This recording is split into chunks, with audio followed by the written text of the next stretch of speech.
In today's video, I'm going to teach you how to freeze your Wise card. First, sign into your Wise account. Make sure you're logged into the correct account before you continue, especially if you manage more than one card. Once you're in, look to the left side menu and click on Cards. This will take you to the section where you can view and manage your Wise cards. Next, select the specific card you want to freeze.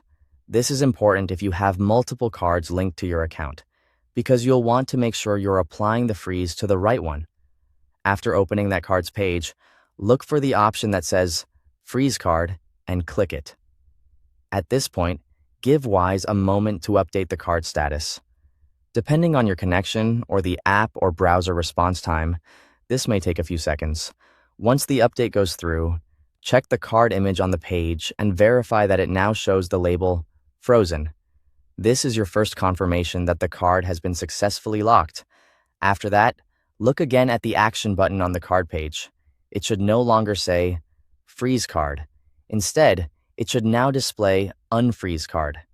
That button change is another clear sign that the freeze has been applied correctly.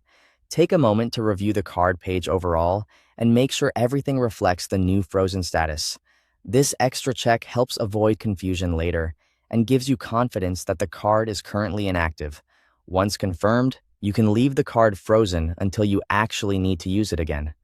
Freezing a card can be a useful temporary security measure if you're not planning to use it for a while or if you want extra control over when it can be used.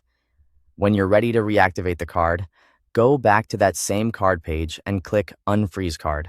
Just like before, wait briefly while Wise updates the card status. After the update is complete, verify that the frozen label has been removed from the card image.